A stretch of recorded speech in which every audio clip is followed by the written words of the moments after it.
আল্লাহ আমার রাত, এই রবি আমার সাথ, দমে দমে তনু মনে তারি অনুভব। আসসালামু আলাইকুম রহমতুল্লাহ। আশা করি সুস্থ আছেন, ভালো আছেন। রমাদানের এই দিনগুলো ভালোই যাচ্ছে। আল্লাহ আমাদেরকে সিয়াম সঠিক অর্থে পালন করে রাইয়ান নামক জান্নাতের গেট দিয়ে যাওয়ার জন্য তৌফিক দান করুন। দর্শক, আজকে আমরা আলোচনা করব ইফতার এবং সাহারি নিয়ে। আল্লাহ তাআলা কোরআনে কারিমে বলেছেন, সুম্মা আতিম্মুস সিয়ামা ইলাল লাইলি, তোমরা রাত পর্যন্ত সিয়াম পালন করো। লাইল বলতে শিয়া সম্প্রদায় ওই 7টা 7:30 এইভাবে রাত হয়ে গেলে তারা সিয়াম পালন করে না। আমাদের রাসূল সাল্লাল্লাহু আলাইহি ওয়াসাল্লাম সমাধান দিয়েছেন। সমাধান কি বলেছেন? যে সূর্য এদিক থেকে উদয় হয়ে এদিক থেকে অস্ত গেলেই তোমরা ইফতার গ্রহণ করো। এজন্য সূর্য অস্ত যাওয়ার সাথে সাথে ইফতার গ্রহণ করা, এটাই তাকওয়ার পরিচয়। আমরা অনেকেই দেখা যায় যে সবাই ইফতার করতেছে, আরেকজন বসে আছে, তিনি বলেন যে সারাদিন ছিলাম যখন রোজা, আর কয়েক মিনিট পরে ইফতার নিলে কি হবে, আমি অত খাওয়ার লালায়িত নই। না, আপনার এই কথা ঠিক নয়। রাসূল সাল্লাল্লাহু আলাইহি ওয়াসাল্লাম তিনি বলেছেন, যখন এদিক থেকে রাতের আগমন ঘটবে এবং এদিক থেকে দিন অতিবাহিত হবে এবং সূর্য অস্ত যাবে, তখনই রোজাদার ইফতার করবে। হাদিসটি বুখারী এবং মুসলিমের হাদিস, আমি আরবিটা বললাম না। রাসূল সাল্লাল্লাহু আলাইহি ওয়াসাল্লাম তিনি আরো বলেছেন, মানুষ ওই পর্যন্ত কল্যাণের মধ্যে থাকবে যতক্ষণ তারা ইফতারের সময় হয়ে যাওয়ার সাথে সাথে দ্রুত ইফতার করবে। বুখারী এবং মুসলিমের হাদিস। বলে আপনার তাকওয়া হচ্ছে, আল্লাহ রাসূল বলেছেন সূর্য অস্ত যাওয়ার সাথে সাথেই ইফতার গ্রহণ করার জন্য। আর সাহারির বিষয়টা একটু ভিন্ন। সেটা হচ্ছে সাহারি রাতের শেষের দিকে করাই উত্তম। ইসলাম ন্যাচারাল দিন, ফিতরতের দিন। সারাদিন রোজা রেখেছেন, এখন ইফতার নিয়ে বসে আছেন, এই অবস্থায় ইফতারের সময় হয়ে গিয়েছে, ইফতার নিয়ে নেন। সাহারিটা হলো রাতের শেষের দিকে সাহারি গ্রহণ করাটাই উত্তম। সাহারি করা সুন্নাত। কেউ যদি সাহারি করতে না পারে, রোজা পালন করতে যদি সক্ষম হয় আলহামদুলিল্লাহ, সক্ষম নেই কেন, পারবেন, একটু কষ্ট হবে। সাহারি গ্রহণ করা সুন্নাত। তো সাহারি গ্রহণ করেন।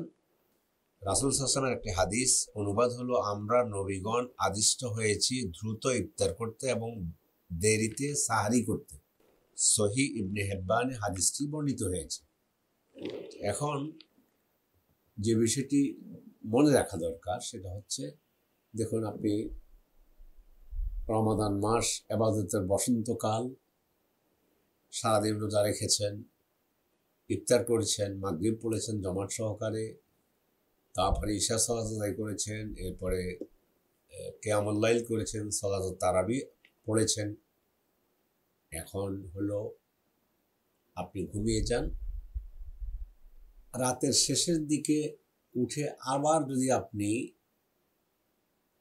রাতের নামাজ আরো 2-4 রাকাত পড়তে চান, পড়তে পারেন, ভালো। সাহারির আগে সাহারি করলেন সময় মতো করে, আপনি পানি টানি পান করে নিলেন। এরপরে ফজরের সময় হয়ে গিয়েছে, ফজরটা জামাত সহকারে আদায় করে এবার আপনি রেস্ট নেন কিছুক্ষণ, বা কি করবেন, এরপর আপনার অফিসে যান, বাস হয়ে গেল। সাহারিটা শেষের দিকে গ্রহণ করে।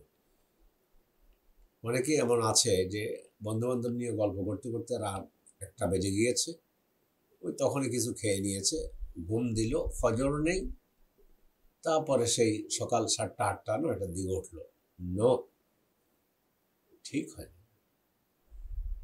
সাহারি গ্রহণ করা তো আচ্ছা, আপনি যেভাবে করছেন, কিন্তু আপনি একটা ঘুম দিয়ে দিলেন, ফজর সালাত, ফরজ সালাত চলে গেল।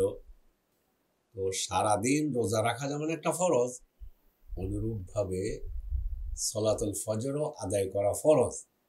ফলে এইটা যেন না হয় যে ঠিক আছে রাতের 1টা 2টা পর্যন্ত বসে বসে সিরিয়াল দেখলাম, তারপরে টেলিভিশনের সামনে বসে আছি।